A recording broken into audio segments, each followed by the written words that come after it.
This meeting is being recorded. Welcome to today's edition of Daytime Dialogues. It's a great pleasure to welcome an old friend, Gil Hoffman, who is joining us actually from Herzliya, as opposed to his home back in Yerushalayim. And he is today in a new role since the last time I spoke with him, and serves as the executive director of Honest Reporting. But I'm sure many of us have followed Gil for many years because he served in so many significant roles at the Jerusalem Post from 1998 just until this past year, where he ended up his time as the chief political correspondent, interviewing prime ministers, generals. I remember running into him in the hallways of the Knesset, and he knew where he was going, and I was totally lost. But Gil today is serving really this important role with Honest Reporting, and I'm glad you're able to join us. Thank you so much, Gil. Pleasure being with you, Rabbi. So let's talk about Honest Reporting and this new role you have. Honest Reporting, we know, calls out those things that appear in the media, which are lies about Israel. What do you really do? But what are you doing in Honest Reporting? How does it work? Well, we closely monitor the coverage of Israel in the mainstream media. And we've been doing that at Honest Reporting for more than 20 years, since it began with an incident of a report in the New York Times about a kid who looked bloodied, and they said he was an Arab kid hurt by the IDF. And then his father in Chicago said, "That's a Jewish kid, that's my kid." And that led to a listserv and an email group, and then became a website that now has a team of 20 people.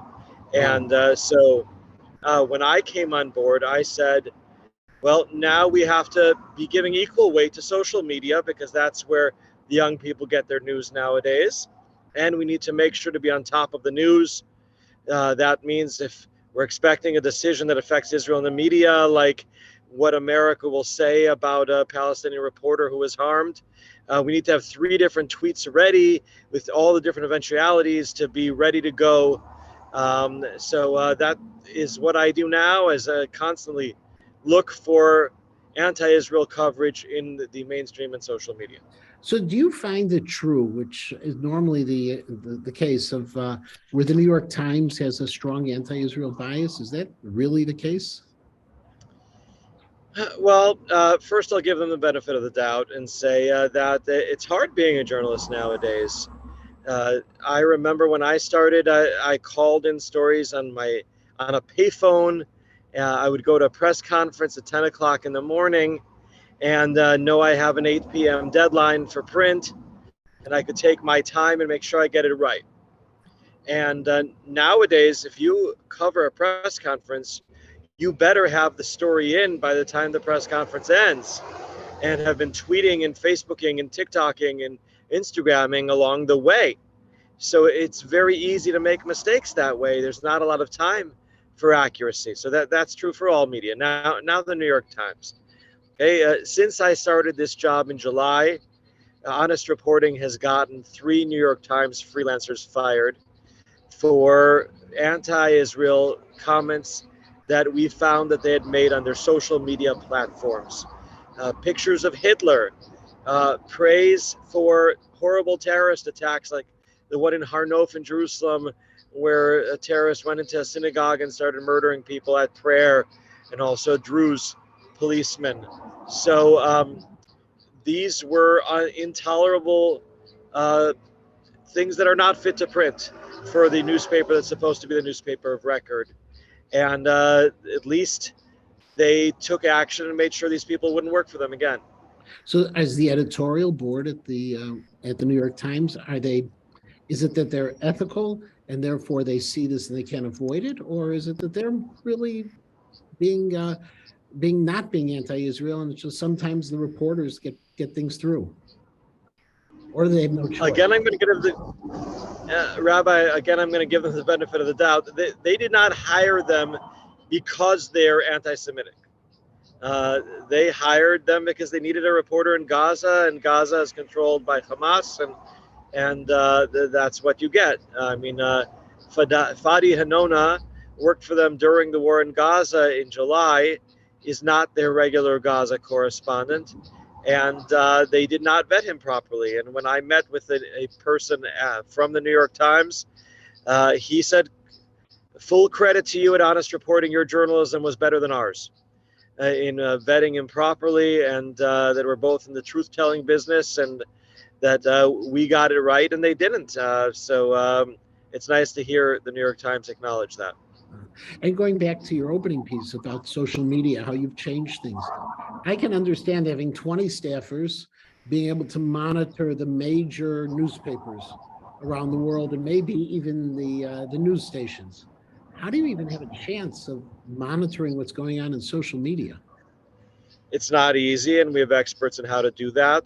First of all, we have very advanced research programs that are a lot stronger than Google, that monitor. We can do quick searches on Israel in a set number of publications, and they also check social media. But also, we know who to look for in social media. Um, but if anyone wants to contribute to have more people help us monitor the social media, they can go to honestreporting.com/donate.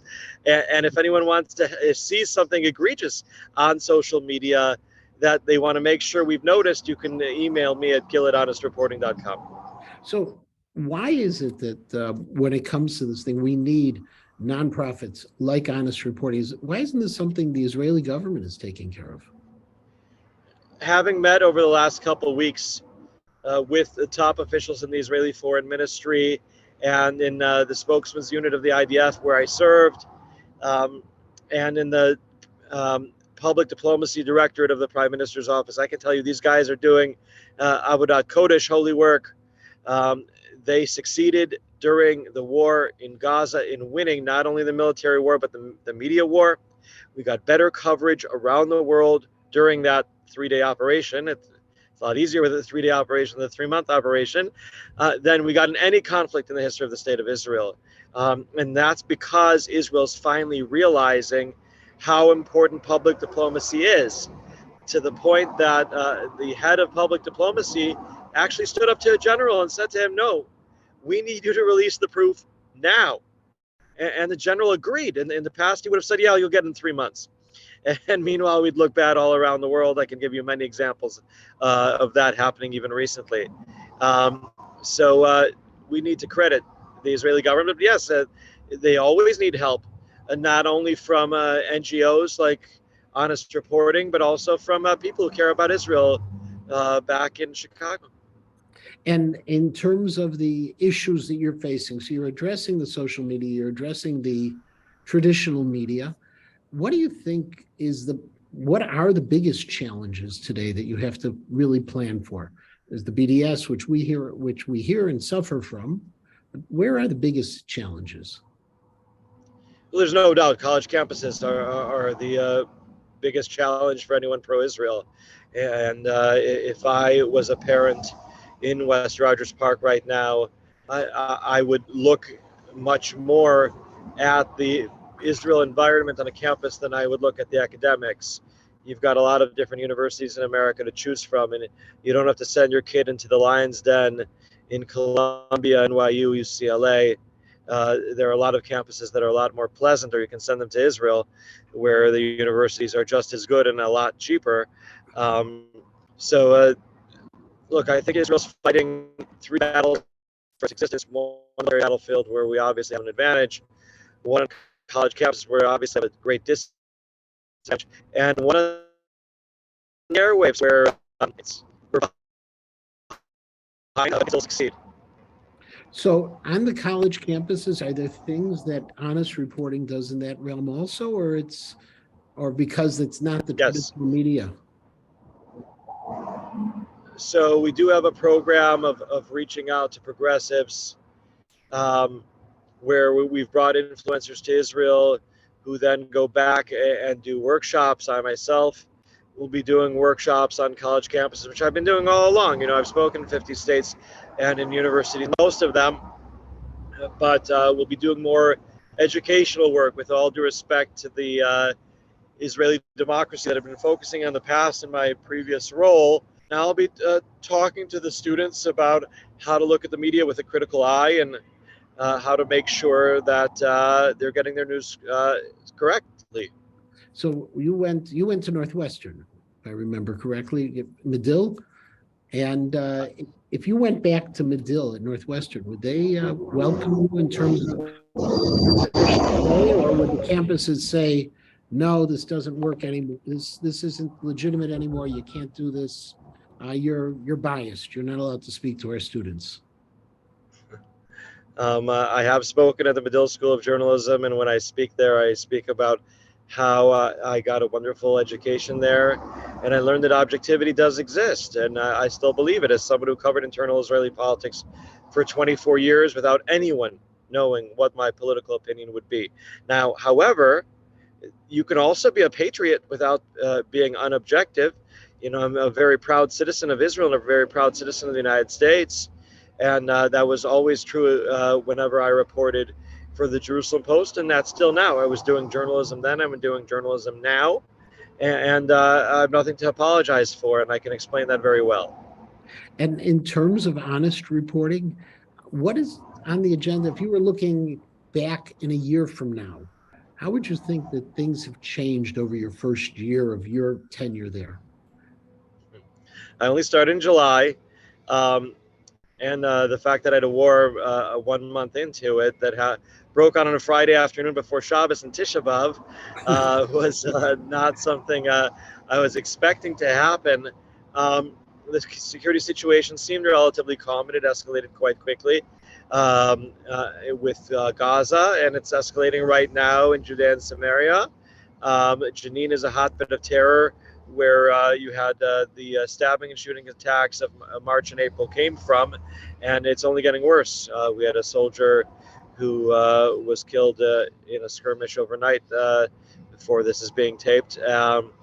Unfortunately, it's only intensifying. And so one of the things that we're doing in Honest Reporting is giving more and more background briefings to reporters so they'll know what Jenin is. So if there would, God forbid, be a real war in the future with Hamas, or again with Islamic Jihad, as we had in July, that they would know the background and the context.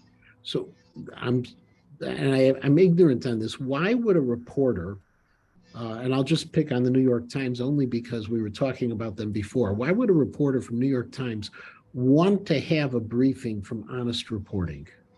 Okay, so first of all, we have an arm called Media Central, which focuses on a positive approach to helping journalists, which was formed 16 years ago.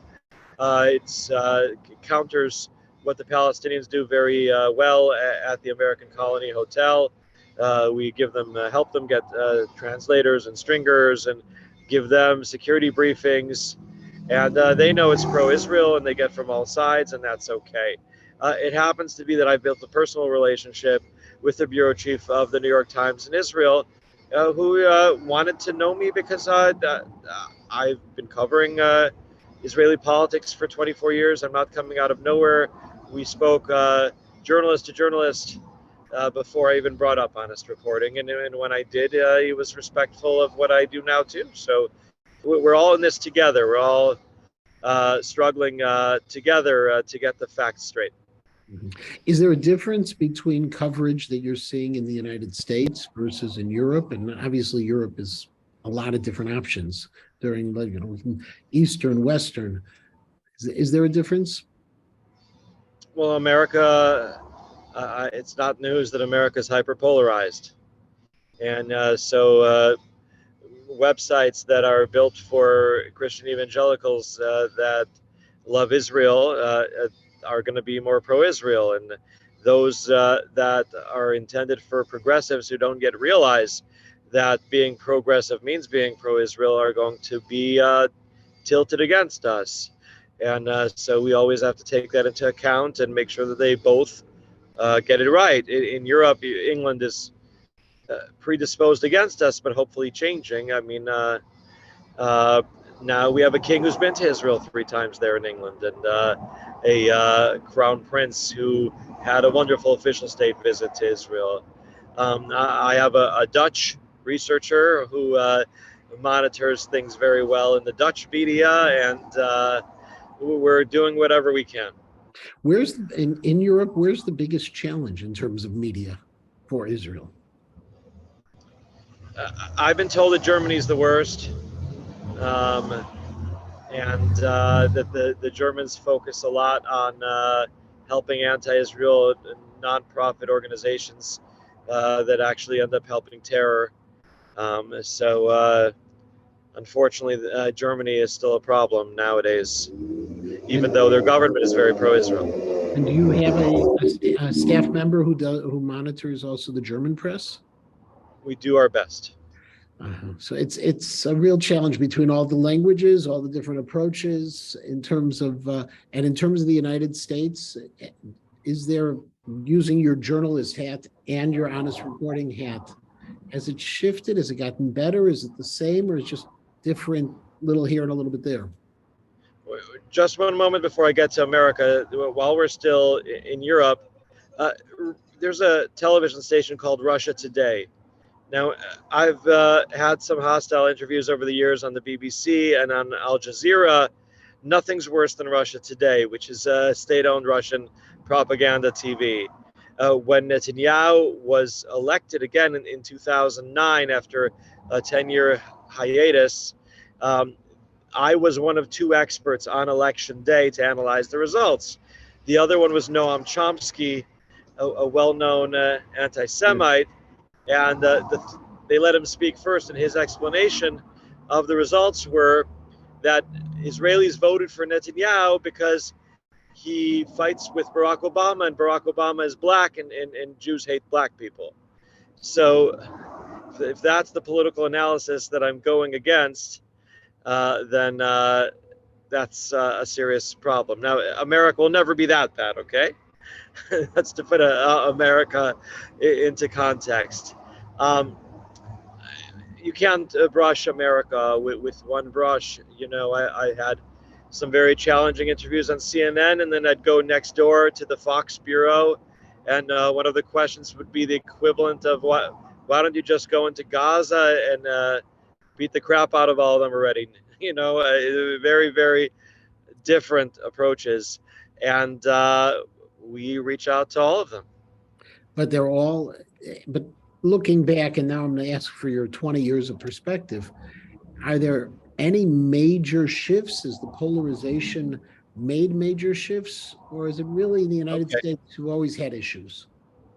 So that, I mean, there's trends that make America more pro-Israel, like people realizing the benefit of Israel strategically and technologically. Being the startup nation is obviously very helpful, and that's something that Israel's branded very well, and that creates a positive atmosphere for Israel. But at the same time, you've got the attempt of especially the young generation in America to be progressive without realizing what that means.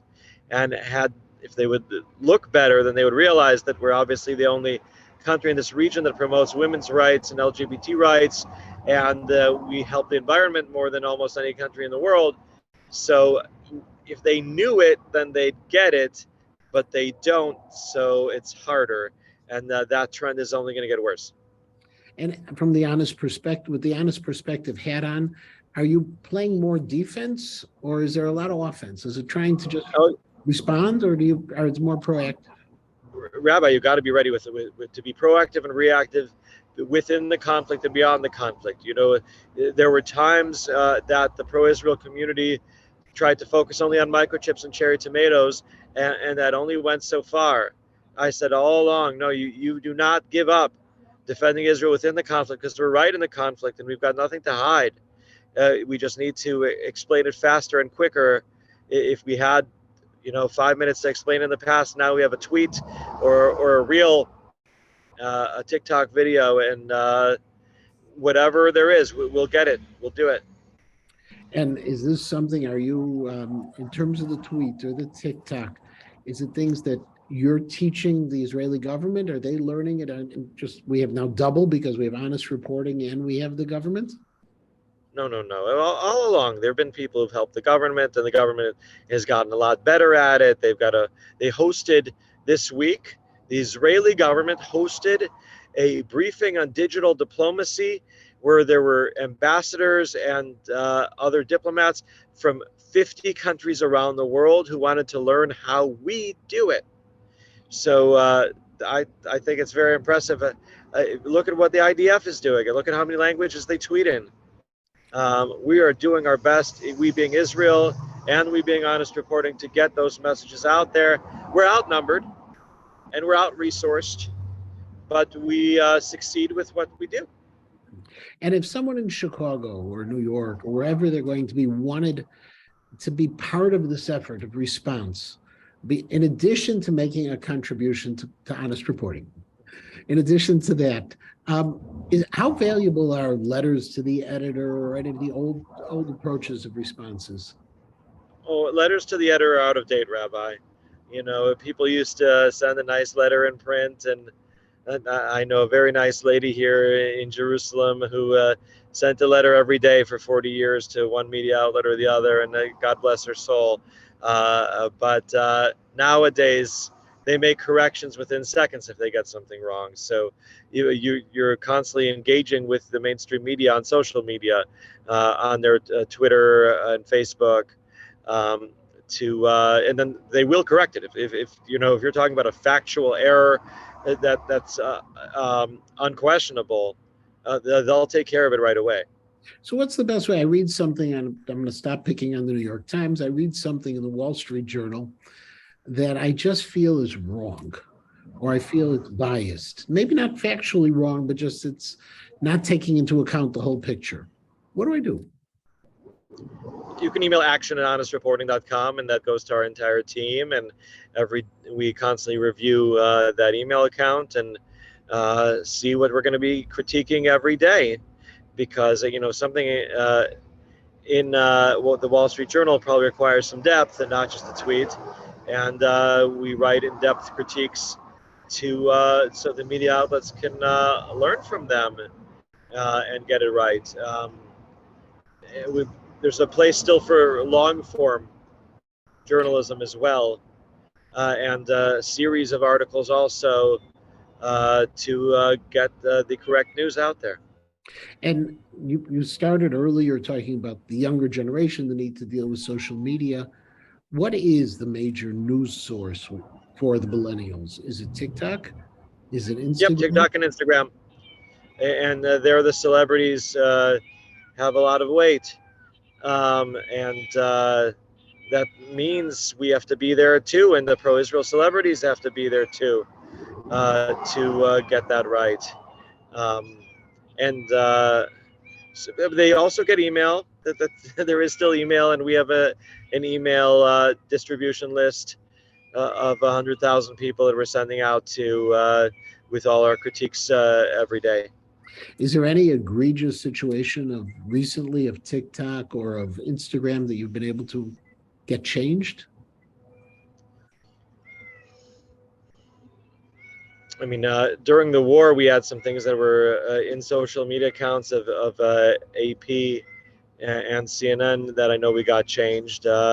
ABC Australia, if that means anything to anyone. Yeah, but I'm meaning, for instance, from the influencers in the media, the people who are the movie stars or the singers who have their accounts who aren't great investigative reporters, nor necessarily the greatest intellectuals. Right. So Bella Hadid, we're not going to change anytime soon. She's got her Palestinian family history that's some of it accurate and some of it not so much.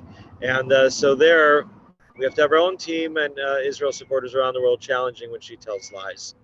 And that's only going to increase. And it's interesting when you look at our analytics about what people are reading, those are the articles that get the most hits, the ones that are about celebrities. And so this past week, we reported about the new Marvel superhero Sabra, which is continuing the trend of the Israeli woman being the ultimate heroine for Hollywood. That's a very positive trend. And any positive trend, we got to ride. Well, using that, does Gal Gadot, is she helpful in terms of the messaging? Oh yeah, Gal Gadot's not afraid to engage in public diplomacy for Israel. and in every war, she's at least done something. We've got Noah Tishby in Hollywood, who I had the privilege of meeting in the past, and she came to a briefing of mine in Beverly Hills. Um, she wrote a wonderful book defending Israel, and she's puts out TikTok and Instagram videos, which she did during the war. Everything helps. So the influencers in social media, you may not be able to get them to change. The institutions, the real media, you could, but the influencers, you just have to try to outbalance them with other influencers. Is that the Yes, yes. We had an event in Tel Aviv last Thursday where we had 40 influencers with up to 500,000 followers on social media, and having this relationship with them. Next time we get a scoop, we'll just tell a couple of them to make sure that they advance it, and more people will see it that way. And we're organizing a trip of American social media influencers to Israel. Election night in Israel, I'll be guiding them around, show them democracy, and now it's up to the Israeli politicians to embarrass themselves. And these influencers, they Jewish or of all backgrounds? Are the influencers that you're working with, are they Jewish influencers? Or are they from every background? Every background, black and white, and Jewish and not Jewish, and all LGBT and straight, and everywhere. Whatever will get the message out is where you go. Everyone helps get the message out. You know, the slogan of the Israeli Water Authority, Rabbi, is Chaval al Kol Tipa, every drop matters. And some of these social media influencers might be bigger drops than others, but everybody watching this, except if they're loners who are not on any social media at all, and I don't know how they see their grandchildren, but even anyone who's just on Facebook, they're friends of their friends and their coworkers that they're friends on Facebook with. They see what they write, and it goes a long way. That's why the advice that I give the ordinary person and what they can do to be helpful is I tell them to be a mensch, because if they're a mensch, then their friends will trust what they write. So if people want to post things, does Honest Reporting provide feeds that you can just forward on to your friends? And are there things that Honest Reporting can provide to me that I can put up on my Facebook or my Instagram account? Okay, so I just started, but we're working on getting a series of educational materials out there for anybody who needs, where you'll have a video to answer the questions that they constantly give Israel that are quite easy to answer. Is Israel apartheid, and do we discriminate against Arabs or whatever? Religious freedom in Israel, of course, where we've don't have religious freedom in the holiest site for Jews, but we certainly guarantee it for minorities. I know one of the previous conversations I had was with Open Door Media, which has been doing a lot of this as well. It would be real interesting to see if there was a way that Honest Reporting and Noam Weissman from Open Door could get together with some of these media pieces. Happy to help and to talk to anyone and cooperate with anyone. There are amazing Ida Crown graduates all around the world who are doing wonderful things in helping Israel in so many ways, and every day I bump into another one. Well, by the way, on that note, and even though I'm officially with my KINS platform, Gil, if you're in Yerushalayim on the Sunday after Thanksgiving, we're doing an 80th anniversary get-together. You'll get information about it at the Nefesh B'Nefesh offices. So hopefully we'll see those amazing. I just got an email about it half an hour ago. Good. Okay, so you'll be getting more about it. Gil, I know you have a very busy evening still ahead of you, and I want to be very careful with your time, but I want to thank you so much for giving me the time. And it's very exciting for me, this new role that you're in, because you bring this energy, expertise, and also this creativity that you've had for so many years at Jerusalem Post to this new role in Honest Reporting, fulfilling something that's so very important for Klal Yisrael. So I thank you for joining me. And I thank you. Thank you so much, Rabbi. And it all comes from being from Chicago, where people play it straight and getting the wonderful education that I got back at Ida Crown. Well, thank you for all of the credit that you give us, but we put it right back on you. Thank you so much for joining me. Have a wonderful evening. Bye-bye. You too.